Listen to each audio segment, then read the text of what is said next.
Wisconsin and at Lambeau Field up in Green Bay for the Ravens this weekend. Packers still looking for a point on Sunday, and I think many in our fan base still not satiated even with an impressive 23-0 victory. This guy is used to all that fan hostility as the longtime columnist at the Baltimore Sun. Prosperity only lasts an hour at a time in the National Football League, John Eisenberg. But I'll say this, for now, I got nothing to complain about until next Monday night when the next backup quarterback steps in. But I thought the Ravens took care of business. Did they win 50-0? No, but they kind of got halfway there. And I'll take a shutout victory on the road at Lambeau Field against any version of a Lynn Dickey or Don the Magic Man Mikowski or any other Green Bay quarterback they throw at me, man. Absolutely, especially on the road. I don't know. I've never been a huge fan of, style points. It's a pretty much a bottom line league. You win or you don't win. And, if you don't win, you're bummed out. And if you win, you should be happy. I don't care what the situation is. And, that was a pretty good one. And, it's, to me, the most interesting quote was John Harbaugh after the game saying, "The season is just beginning." So that sort of pricked my ears up a little bit. And I thought, that he really thinks, and the front office and I think the locker room really thinks that they're just getting their act together here. They've had some injuries. The offense continues to struggle. There's a few signs of life I thought that were a little bit better, but they have a very strong defense and an excellent special teams group. And so they're going to ride it. And, when you look at who they're competing against, you're right. That is certainly enough to get to the playoffs. To me, the goal should be to become a team that maybe could get to the playoffs and beat someone. And not impossible given the history of Harbaugh and Flacco. So, well, I think the whole thing, when you sit around last weekend and watch all these other teams play, this week we're going to have a chance to watch all these other teams play because we play on Monday night. We're playing against one of those teams that thought they were playoff worthy when they had a starting quarterback. They don't. You just look up and down the list of the Buffaloes and the Oaklands and the Denvers and the Cincinnatis, and you say, who's going to come get the Ravens at this point? They just need to take care of the business in front of them. They're going to be the better football team most of these weeks moving forward. They just need to be the healthiest football team, and then they need to go out and execute. And I think all of this expectation on Joe Flacco, I really had not a lot of problem other than the pass he short-armed to Woodhead. The offensive line is what it is, especially without Ronnie Stanley this week. I don't really have much to complain about this week, really. No, I didn't. The pass towards the interception was a bad one. He's had a number of bad ones, as he would be the first to admit. That was one he forced. He shouldn't be making that decision. He always has a rationale for it. It wasn't a great one. And so that's that. The rest of the day I thought was pretty good. I think, 22 of 28, I think was his number. That's pretty good. A lot of them were pretty strong throws. Was hitting those intermediate routes more to Macklin and Wallace. Hit, several big plays, including the touchdown to Wallace. So, not an empty day. It wasn't a great day where the offense was moving the ball. They've moved the ball better in other games. But I think you can see the outline of what could be happening here a little bit going forward, especially if they get Stanley back, which tightens up. You got to need James Hurst off the left side tackle, that's for sure. That was a problem all day. If you move Stanley in there, the line gets a little better. Maybe he has a little more time to throw. He's going to be using Danny Woodhead a lot, and, the offense, it's not going to be a world beater by any means, but it could have an uptick or two here, and with that defense, things could get interesting. I like the start of the season thing, and I know you sort of like those images of all of that, but certainly now at 500 in truly the catbird seat with a shortened schedule with a lot of home cooking, a lot of bad quarterbacks. Sure, there's a trip to Pittsburgh, and in general, they're always prepared for the Pittsburgh game, no matter what. Yeah, they play well up there. And then they got a Detroit team coming here with a real quarterback and no running game at all. Any team that's going to struggle to run the ball against the Ravens, if Flacco can take care of the ball and we punt well and return a punt, I think the pinning of the ears back against teams that don't run the ball well, that is really the recipe here. It's stop the run, get after the quarterback, get the ball up in the air, and come down with it. which is funny, isn't it? Because that is Rex Ryan 101. It is. I mean, because that is where Ravens defense, you want to talk about where Ravens defense, the whole tradition began. That's it. We're going to stop the run. We're going to make you one-dimensional, and we're going to take it from there. And that's what they did all those years. And so, yeah, they really are back to it now. And the key is stopping the run. They couldn't do it against the Bears, against a couple of other teams, and it showed. But when they do stop that run, I mean, the pass defense, it'll give up some yards, but and it's going to be interesting to see if Marlon Humphrey maybe takes over for Brandon Carr on one of those corners, which I don't think is impossible. But, there's a lot of talent back there, and that's the secondary is playing as best as I've seen a Baltimore secondary play in a while. So pretty tough to beat right there. He is our friend, longtime columnist at the Baltimore Sun, and one of my mentors, even though he takes no credit, just all the blame. Here's John Eisenberg. You can follow him at Be More Eisenberg out on Twitter, and, of course, his Cal Ripken book. We'll get to that in a moment. All of this WNST programming and intelligent discourse brought to you by our friends at Costas Inn. Good enough for the Today Show, good enough for my mom, fat crabs, cold beer. I had my Dundalk High celebration over there, as well as CJ Mosley last week. We had a good time over there swabbing for the Bone Marrow Registry, so it was good to see them. You can learn more at CostasInn.com, and yes, they ship anything, anywhere for the holidays. So throw them a note and find them at Costas Inn. Also, our friends at Freedmont Mortgage, don't make a 30-year mistake by choosing the wrong lender. You need the right lender. Our friend Carl Delmont and Freedmont Mortgage has the university up, whether you're buying, selling, learning, getting some answers to some of your questions about refinancing and what all the tax codes mean and what real estate is going on. Freedmont Mortgage has that together. It's Freedmont.com. John Eisenberg, our guest. He's Be More Eisenberg. John, I got to tell you, I thought of you early morning, Monday morning. I drove back with Luke down 43. I know you know that road out of Green Bay down to Milwaukee, and we stayed in downtown Milwaukee. Got up early in the morning. I was on the 5:30 a.m. Milwaukee-Baltimore nonstop, all Ravens fans, and I got my little A boarding list thing. I'm up front, and there's Cal Ripken, who a few people had some pictures of him down on the field. I guess Lambeau's on his bucket list as well. And he was getting on the plane with all the fans at 5:30 in the morning in Milwaukee, Wisconsin on Monday. And I thought, you know what? I'm going to call Eisenberg, and we're going to talk about the book. So there is your precursor. If I ran into Cal, it must mean good things for your book, right? I guess so.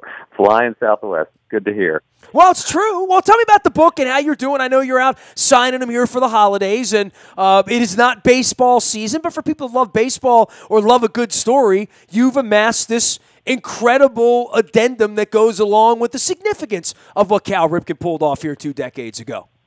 Yeah, what I did was, it was a 4.5-year project. The name of the book is The Streak, and it's about Cal's consecutive game record and Lou Gehrig's, and really the whole concept. It's really the story of the history of endurance in baseball. Where did it come from? Who thought it was a good idea? Is it a good idea? And just sort of taking it up and holding it to the light and really challenging some of its notions, which Cal was happy to do, by the way. And the good news I got on that book recently it has been nominated. It is a finalist for the Casey Award, which is a prestigious baseball literary award that's named the best. It honors the best baseball book of the year. It has since the early 1980s. Is it Casey for Stengel or Casey for Casey at the bat? That's a good question. I don't know. I don't know which one. There's a Stengel book there's 10 finalists this year. I'm one of them.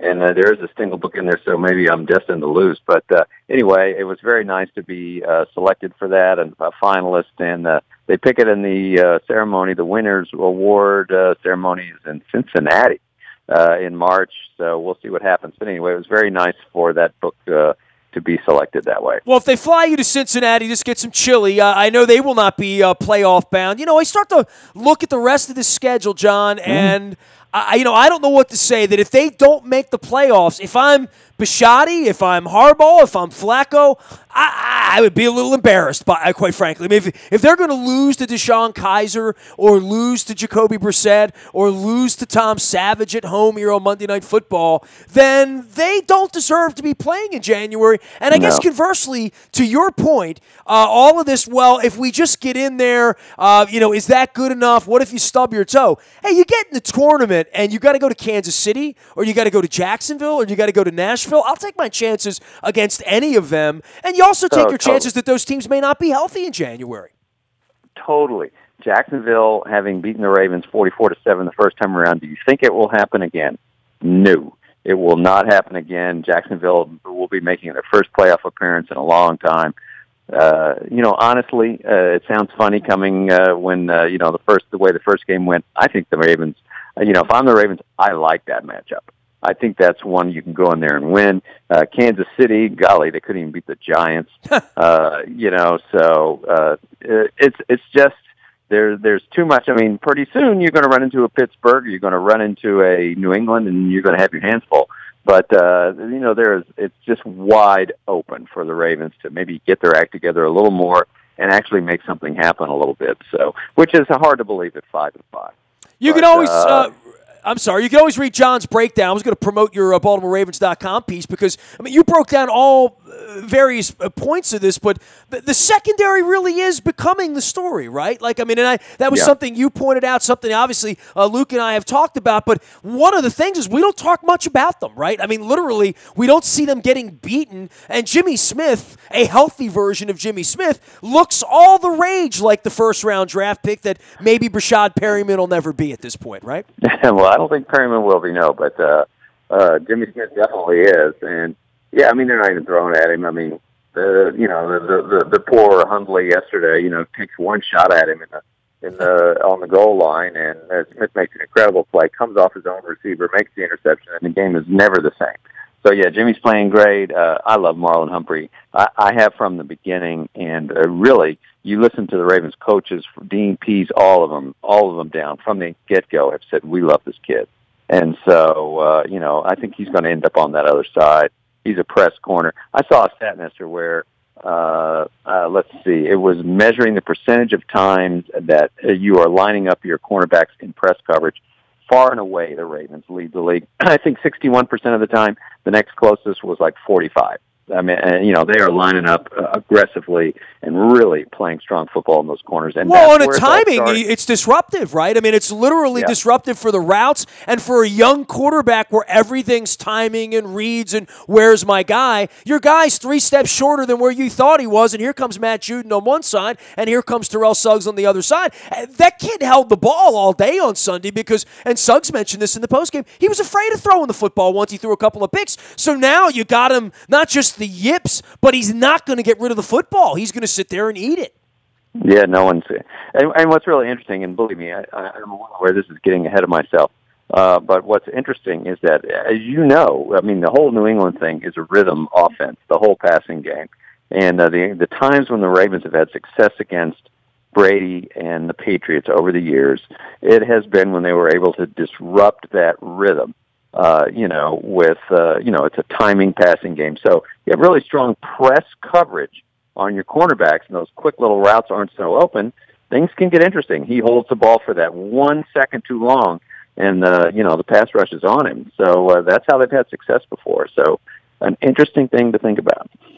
He is John Eisenberg. Be more Eisenberg, the way to find him, as well as his really cool column, the breakdown post-game, and didn't even have to endure the chill up there at Lambeau Field. But, certainly you talked about this game being a setup game and something that sets up the rest of the season. The season turns around when you win in Green Bay, and I think it turns around even more when you do it in some sort of fashion to say, yes, they can win this way. They can win this way if the running game gets a little better. They get their left tackle back. They have their wide receivers. They're getting healthier. The quarterback's even moving around a little bit more and looks more capable of making the kind of touchdown throw that he made to Wallace. Receivers are getting involved. Tight ends are getting involved at this point. But it really does start with the running game and this offensive line and getting that part of it healthy. But moving forward, if you can go and win in Green Bay the way they did, even maybe a lopsided team that still has a very credible defense, I think, as far as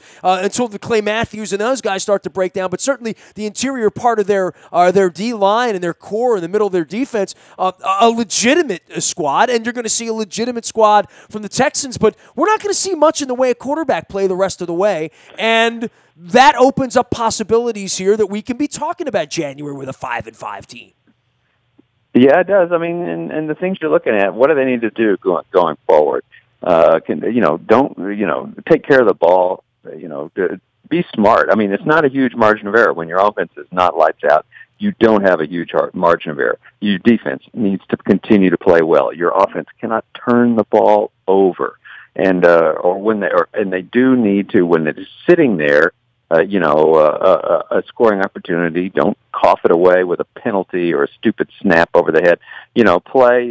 Play quality, sound football. It doesn't have to be lights out, but if you're solid on that side of the ball and your defense is strong, I mean, the kicking game, it's going to be there. The special teams. So, you have to be smart and you have to be sound, but the potential is there. Getting after the quarterback is something they've drafted a lot of these guys to do. Whether it's been Zadarius Smith, whether it's Bowser, Tim Williams, obviously Matt Judon. That's going to be his role here in the post-Suggs era.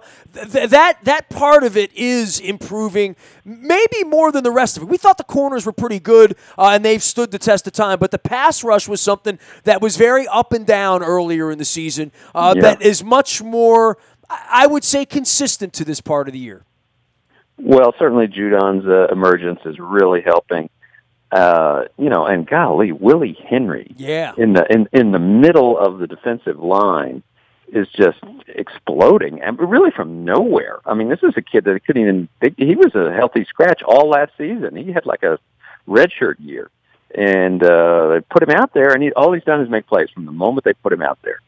So, they do. I mean, I think it drives the fans nuts. There's just a constant drafting on that side of the ball.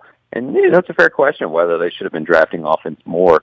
Probably so. But they certainly have stockpiled a lot of talent on that side of the ball. When you have some injuries, you're glad you had that because they're plugging in these guys that are pretty good. And the young guys, Tim Williams, Tyus Bowser, their names were called yesterday. I mean, to me, that was one of the most encouraging things about the Green Bay game was, they wanted to put young guys on the field, speed on the field. They all showed up. And, you could almost see the evolution of another defense starting to appear. Yeah, you say young guys and speed on the field, and in comes Danny Woodhead, and out comes your first-round draft pick from 3 years ago, and Brashad Perryman, who at this point has BUS, and we're about to cross the top line on the T for him as a healthy scratch. I don't know what to say at this point if they're looking to shock him into playing better. We have seen him get open.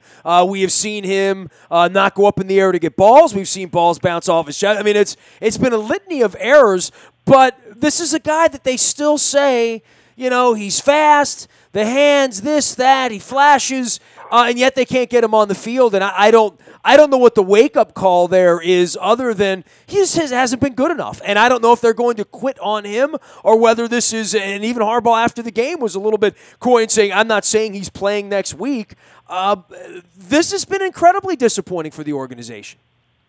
Very disappointing and impactful because you got to spend money and go get your pass catchers, and they thought that he would be the guy. And, it's been, certainly don't need to go over all the saga of his injury history and everything. At this point in his career, I think it's between the ears where his issues are. He is healthy, he is fast, he is strong, but he's not catching the ball, he's not making the plays, he's not being instinctive. And, the Ravens, I know for a fact the front office had the decision makers have grown frustrated with him. And so that's what this is. I think they feel like, well, we've sort of coddled him maybe to this point and made excuses and tried to talk him up. And this is the opposite. This is the tough love. All right, you're sitting. And so, they're just trying things. Let's try different things. The coddling and the pumping up his confidence, that didn't seem to work. So now here's the opposite. Harbaugh said, I hope he's mad after the game. So we'll see whether it works. I mean, at this point, they have no other option and they're looking at the worst possible scenario. The guy's just going to have no impact at all. So they're trying to do that. It's extremely disappointing. And who knows? I mean, the next time they draft a receiver in the first round, what's everybody going to say? I mean, the poor kid, whoever it is. So yes, this is going to have a lasting impact, and it's not a positive one. Well, you got you pile on Mark Clayton and Travis Taylor on top of that, and it's just been those something. Guys were Jerry Rice. That's Jerry Rice compared to what's been. I mean, Perryman has done nothing. I mean, he's had one sort of modest rookie year last year. This year's a complete disaster. So, Clayton and Taylor had some decent years. Well, 22 years into this, Jeff Zrebeck and us, we were all up in the press box trying to think of anything like this. And I said, well, Starks didn't play in the beginning, and, Taylor didn't have a big role at various points, and some other guys, but a healthy scratch and season, we've never seen that. That's a new one for a first-round draft pick around here. Yeah, it definitely is. I don't think they're going to give up on him, to answer that question. I mean, I think that they're going to try to see if they can get him started, and then maybe there's some momentum, some confidence. Give him some confidence, and go from there. I don't think they're going to give up on him, and I'm talking through next year. I think, his rookie contract runs through next year. They're going to keep trying. So, to what end, I don't know, but I don't think they're going to give up. Be More Eisenberg is the way to follow John Eisenberg, as well as at BaltimoreRavens.com. He's got the breakdown up there. We've gone through all of that. We'll tell you about our sponsorship here with Coppin State University. Juan Dixon going to be heard a little later on in the week for Thanksgiving around here. WNST is your home for Eagles and ladies Eagles basketball this winter. You can learn more at CoppinStateSports.com. Also, a shout-out to our friends at Compass Point Golf Course down in Pasadena. A little chillier earlier this week, but they got room for you on the course. The best place to play this fall and into the winter is Compass Point down in Pasadena, close to home. They also have the turkey shoot going on Friday as well. CompassPointGolf.com to learn more. All right, John, let's put on the big boy gloves here and get off all this football nonsense and get on to the business of the National Football League. This is one hell of a juicy thing that's going on here with Jerry Jones and these guys. It's almost Angelosian in its innards of suing your internal business partners as socialists, but this has been an ugly, ugly period for the NFL, and I think kind of unprecedented, and I know the columnist in you would like to sink your teeth into this one, but this is billionaires and billionaires fighting over the multi-millionaire commissioner, and it's one hell of a power play going on by Jerry Jones right now, huh? Well, it is, and, Jerry has been, he's not been a successful one. He won a couple Super Bowls, 3 early in his tenure with the Cowboys. It's been a long drought since then. And, he hasn't won on the field, but off the field, certainly he's made the Cowboys unbelievably valuable. And, I always thought what Jimmy Johnson said about Jerry Jones, which was he's the money-makingest guy I've ever met. so, and that is certainly true. So the league, Jerry's had a lot to do with the success of the NFL and a lot of the growth in the last 20 years, but he's testing his boundaries here. He's always done that. He has always done it. He sued the NFL over whether or not he could pour Dr. Pepper, or I think it might have been Pepsi, in his Texas stadium back in the day. So he's not afraid to do this suing thing. And, he's an iconoclast and he's bold. So he definitely thinks he knows what he's doing. I believe, some people think, well, the whole reason he's fighting is because Zeke Elliott is being suspended. I'm sure it has irritated him. But some people tell me that he does believe that the Goodell contract is too wealthy. It's just making too much money. He's not happy with it. There's not much he can do about it, but he's just making his displeasure known in the strongest of terms. And so, and it probably wasn't a good contract. They gave him too much money, the commissioner. But is Goodell doing a bad job in your mind? I look at that job, and the more tentacles I see of it, especially when I'm at the owners' meetings, which I go every year, and just trying to keep just the 31 plus Green Bay, owners happy in the league. It's an incredible thing on CTE, the television executives, the sponsors, the Players Association, just all of it. It feels like an impossible task to keep everyone happy at any salary at any point, but guiding the league and the vision of the league moving forward, this is clearly a really, really sweet spot for them to fail to some degree, to fail to grow, which is something none of these guys have ever seen in this industry. All the NFL has ever done has gotten bigger every single year. This might be the year where something ebbs, something flows, and Goodell winds up being the one who is sacrificed in all this. But I don't know that they have a better plan, that's for sure. Well, I don't know if they have a better plan. I'm sure Jerry does not have a better plan, on that. It is interesting. We were kicking it around the other day, I'm not saying this is going to happen by any means, but who would be? It's an interesting thing to talk about. Who would be a successor? My own 2 cents, I don't think the NFL would necessarily be wrong to just change the narrative of what's going on with professional football right now. They've had all this one controversy after another with domestic violence and Deflategate and all these things. They just go on and on, the legal cases. I think it drains some of the energy of the fans, the collective fans. And, it becomes much more about what's going on off the field than on the field. I'm not saying all this is Goodell's fault. I mean, some of it is, it's the way he's approached things. But, I don't think it would be the worst thing in the world just to change the narrative. I mean, no reflection on him so much as just I think it'd be good for the league.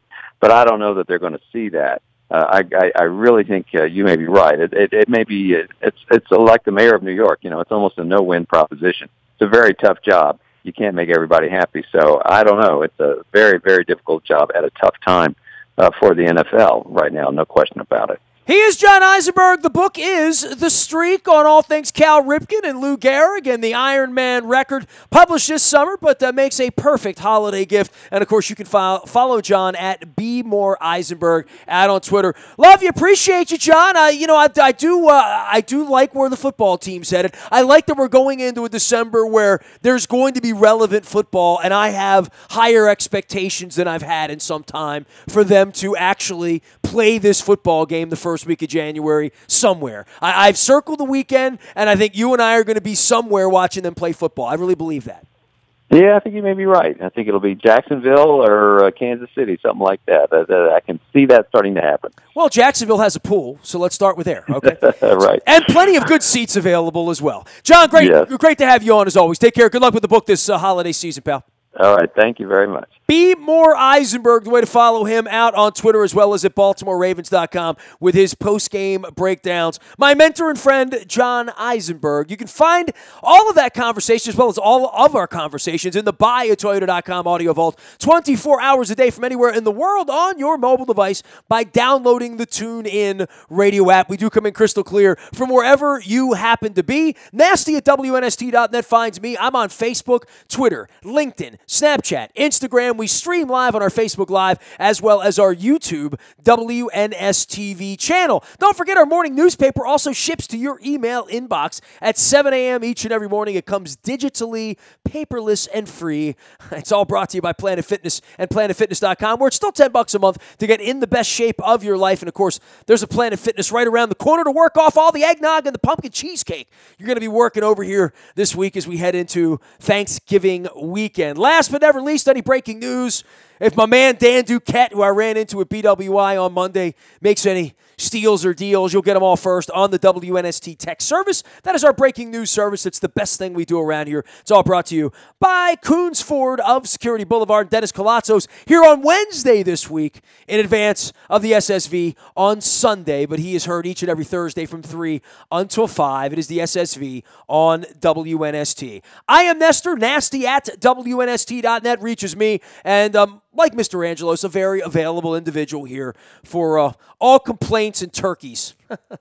We are WNST.net AM 1570 and WNST Towson, Baltimore, and we never stop talking Baltimore sports.